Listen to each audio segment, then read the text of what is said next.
And here's how to message someone on Telegram.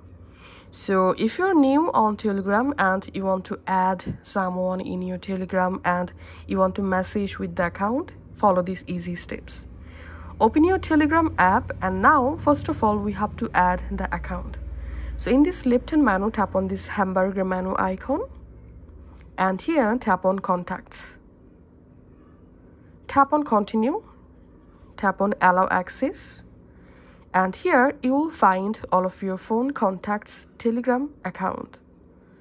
Now from here you can go ahead and select existing Telegram account from your phone, and here is the chat or conversation.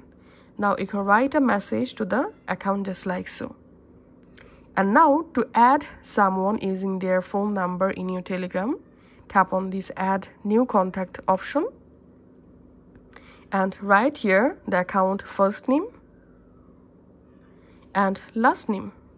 Last name field is optional, and select here country code, and in this number box go ahead and add the phone number and tap on create contact. And if the number is registered in Telegram, then here you see the chat or conversation. Now you can go ahead and start chat with the friend. And now to send message in a group, all you have to need, join the group and open the group. Once you are in the group, you can go ahead and send message to the group just like so. Thanks for watching.